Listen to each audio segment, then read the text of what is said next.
ನಮ್ಮ ದೇಶದ ಯಾವುದೇ ಭಾಗದಲ್ಲಿ ಒಂದು ಮಗು ಹುಟ್ಟಲಿ, ಅದು ಆರೋಗ್ಯವಾಗಿರಲಿ ಅಥವಾ ಯಾವುದೇ ಸ್ಥಿತಿಯಲ್ಲಿರಲಿ, ಪ್ರತಿ ಶಿಶುವಿಗೂ ತಕ್ಕುದಾದ ಆರೈಕೆಯೂ ದೊರೆತು ಅದು ಒಂದು ಆರೋಗ್ಯವಂತ ಶಿಶುವಾಗಿ ಬೆಳೆಯಬೇಕು.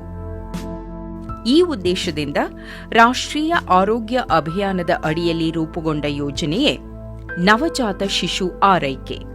ಶಿಶುವಿನ ಜನನವಾದ ತಕ್ಷಣದಿಂದಲೇ ಈ ನವಜಾತ ಶಿಶು ಆರೈಕೆ ಯೋಜನೆಯ ಲಾಭವನ್ನು ಪಡೆಯಬಹುದು. ಹೆರಿಗೆಯಾದ ಬಳಿಕ ಆಸ್ಪತ್ರೆಯಲ್ಲಿ ವೈದ್ಯರು, ಶುಶ್ರೂಷಕರು ಮತ್ತು ಮನೆಯಲ್ಲಿ ತಾಯಂದಿರು ಶಿಶುವಿನ ಆರೈಕೆಯನ್ನು ಮಾಡುತ್ತಿರುತ್ತಾರೆ. ತಾಯಂದಿರಲ್ಲಿ ಅರಿವು ಮೂಡಿಸುವ ಆಶಾ ಕಾರ್ಯಕರ್ತೆಯರು, ಕಿರಿಯ ಮಹಿಳಾ ಆರೋಗ್ಯ ಸಹಾಯಕಿಯರು 1 ತಿಂಗಳ ತನಕ ನವಜಾತ ಶಿಶುವಿನ ಆರೈಕೆಯನ್ನು ಮಾಡಬೇಕು. ಮೊಟ್ಟಮೊದಲಿಗೆ ಮನೆಯಲ್ಲೇ ಆಗುವ ಹೆರಿಗೆಯನ್ನು ತಪ್ಪಿಸಬೇಕು. ಪ್ರಸೂತಿಯನ್ನು ಸಮೀಪದ ಸರ್ಕಾರಿ ಆರೋಗ್ಯ ಕೇಂದ್ರಗಳಲ್ಲಿ ಅಥವಾ ಆಸ್ಪತ್ರೆಗಳಲ್ಲಿ ಸಾಂಸ್ಥಿಕ ಹೆರಿಗೆ ಮಾಡಿಸುವುದು ಸೂಕ್ತ. ಆಸ್ಪತ್ರೆಯಲ್ಲಿ ಹೆರಿಗೆಯಾದ ನಂತರ ಮಗು ಮತ್ತು ಬಾಣಂತಿ ಮನೆಗೆ ಹಿಂದಿರುಗಿದ ಮೇಲೆ ಮನೆಯನ್ನು ಸೋಂಕು ತಗುಲದಂತೆ ಶುಚಿಯಾಗಿಡಬೇಕು.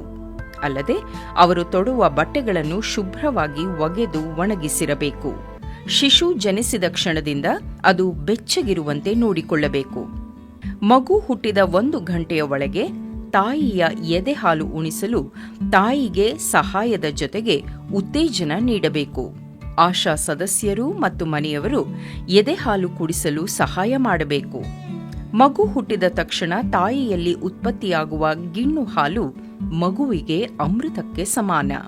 ನವಜಾತ ಶಿಶುವಿಗೆ ಜೇನುತುಪ್ಪ, ಸಕ್ಕರೆ ನೀರು, ಮೇಕೆ ಅಥವಾ ಹಸುವಿನ ಹಾಲು, ನೀರು ಇತ್ಯಾದಿಗಳನ್ನು ನೀಡಲೇಬಾರದು. ಇದರಿಂದ ಮಗುವಿಗೆ ಸೋಂಕಾಗುವ ಸಾಧ್ಯತೆ ಇದೆ. ಅಲ್ಲದೆ ಮಗು ಉಸಿರು ಕಟ್ಟಿ ಸಾಯುವ ಸಾಧ್ಯತೆಯೂ ಇದೆ. ಪ್ರತಿ 2 ಗಂಟೆಗೊಮ್ಮೆ ರಾತ್ರಿಯ ಹೊತ್ತಿನಲ್ಲೂ ಸಹ ಮಗುವಿಗೆ ಎದೆ ಹಾಲು ಕುಡಿಸಬೇಕು. ಅಲ್ಲದೆ ಮಗುವು ಹಸಿವಿನಿಂದ ಅತ್ತಾಗಲೆಲ್ಲ ಎದೆ ಹಾಲು ಕುಡಿಸುವುದು ಅತ್ಯಂತ ಸೂಕ್ತ. ಮಗುವು ಹುಟ್ಟಿದ 24 ಗಂಟೆಗಳಲ್ಲಿ ಹೆಪಟೈಟಿಸ್ ಬಿ, ಪೋಲಿಯೋ, ಬಿಸಿಜಿ ಲಸಿಕೆ ನೀಡಬೇಕು. ನಂತರ ವೈದ್ಯರ ಸಲಹೆಯಂತೆ ಕಾಲಕಾಲಕ್ಕೆ ಅವಶ್ಯವಿರುವ ಲಸಿಕೆಯನ್ನು ಮಗುವಿಗೆ ನೀಡಬೇಕು. ಹುಟ್ಟಿದ 48 ಗಂಟೆಗಳವರೆಗೆ ಮಗುವಿಗೆ ಸ್ನಾನ ಮಾಡಿಸಬಾರದು. ಒಂದು ವೇಳೆ ಮಗು ಕಡಿಮೆ ತೂಕವಿದ್ದರೆ ಅದರ ಹೊಕ್ಕುಳ ಬಳ್ಳಿ ಬೀಳುವ ತನಕ ಸ್ನಾನ ಮಾಡಿಸಬಾರದು. ನವಜಾತ ಶಿಶುವಿನ ತಲೆಗೆ ಟೋಪಿ ಮತ್ತು ಕೈಕಾಲುಗಳಿಗೆ ಕೈಗವಸು ಮತ್ತು ಕಾಲು ಚೀಲಗಳನ್ನು ತೊಡಿಸಿ ಮಗುವನ್ನು ಬೆಚ್ಚಗಿಡಬೇಕು. ಇದರಿಂದ ಸೋಂಕಾಗುವ ಸಾಧ್ಯತೆಗಳು ಕಡಿಮೆಯಾಗಿ ಮಗುವಿನ ತೂಕ ಹೆಚ್ಚಾಗಲೂ ಕೂಡ ಸಹಾಯಕವಾಗುತ್ತದೆ. ಚಳಿಗಾಲದಲ್ಲಿ ಮಗುವಿಗೆ 2 ಪದರದ ಬಟ್ಟೆ ತೊಡಿಸಿ ಬೆಚ್ಚಗಿಡಬೇಕು. ಮಗುವನ್ನು ತೊಟ್ಟಿಲು ಅಥವಾ ಜೋಲಿಯಲ್ಲಿ ಮಲಗಿಸದೆ ತಾಯಿಯ ಮಗ್ಗುಲಲ್ಲಿಯೇ ಮಲಗಿಸಬೇಕು. ಹೆರಿಗೆಯಾದ ಬಳಿಕ ಕನಿಷ್ಠ ಪಕ್ಷ 48 ಗಂಟೆಗಳ ಕಾಲ ತಾಯಿ ಮತ್ತು ಮಗು ಆಸ್ಪತ್ರೆಯಲ್ಲಿಯೇ ಇರಬೇಕು. ನವಜಾತ ಶಿಶುಗಳಲ್ಲಿ ಗಂಭೀರವಾದ ತೊಂದರೆಗಳಿರುವ ಸೂಚನೆ ಇದೆಯೇ ಎಂದು ಸೂಕ್ಷ್ಮವಾಗಿ ಗಮನಿಸುತ್ತಿರಬೇಕು.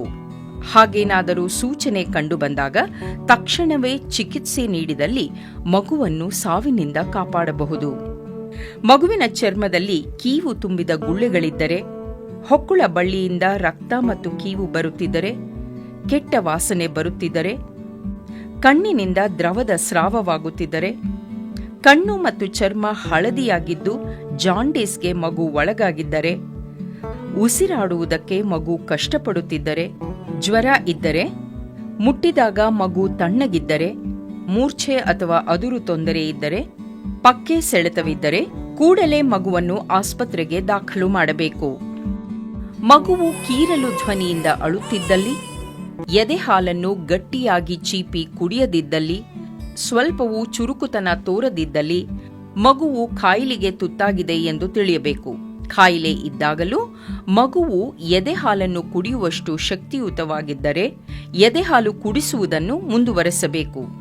ಚಿಕಿತ್ಸೆಗಾಗಿ ಮಗುವನ್ನು ಕರೆದುಕೊಂಡು ಹೋಗುವಾಗಲೂ ಸಹ ಮಗುವನ್ನು ಬೆಚ್ಚಗಿಡಬೇಕು. ಹೆಚ್ಚಿನ ಚಿಕಿತ್ಸೆಯ ಅಗತ್ಯವಿರುವ, ಅಂದರೆ ಗಂಡಾಂತರ ಇರುವ ಮಕ್ಕಳನ್ನು ವೈದ್ಯರ ಸಲಹೆಯ ಮೇರೆಗೆ ತಾಲೂಕು ಆಸ್ಪತ್ರೆಗಳಲ್ಲಿರುವ ನವಜಾತ ಶಿಶು ಸ್ಥಿರೀಕರಣ ಘಟಕ ಅಥವಾ ಜಿಲ್ಲಾ ಮಟ್ಟದ ಆಸ್ಪತ್ರೆಯ ವಿಶೇಷ ನವಜಾತ ಶಿಶುವಿನ ಘಟಕಗಳಲ್ಲಿ ದಾಖಲು ಮಾಡಬೇಕು. 2500 ಗ್ರಾಂಗಿಂತ ಕಡಿಮೆ ಹೊಟ್ಟು ತೂಕ ಇರುವ ಮಕ್ಕಳು ಸೋಂಕಿಗೆ ತುತ್ತಾಗುವ ಸಾಧ್ಯತೆ ಹೆಚ್ಚು. ಅಂತಹ ಮಗುವಿಗೂ ಕೂಡ ಎದೆಹಾಲನ್ನು ಕುಡಿಸಬೇಕು ಮತ್ತು ಬೆಚ್ಚಗಿಡಬೇಕು.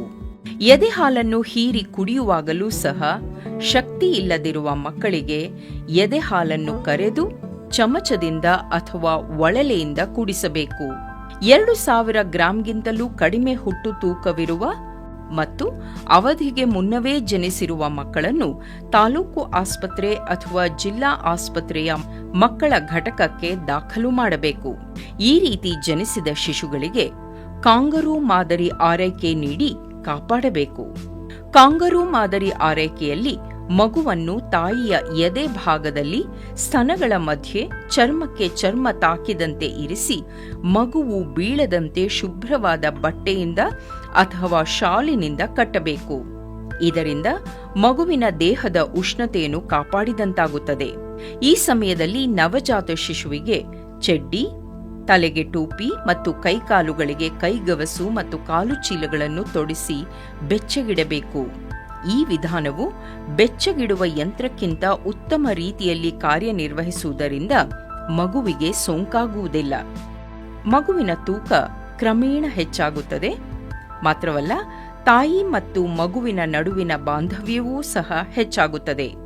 ಮಗುವಿನ ತೂಕ ಸಾಮಾನ್ಯ ಮಟ್ಟ ತಲುಪುತ್ತಿದ್ದಂತೆ ವೈದ್ಯರ ಸಲಹೆ ಮೇರೆಗೆ ಮಗುವನ್ನು ಮನೆಗೆ ಕರೆದುಕೊಂಡು ಹೋಗಬಹುದು.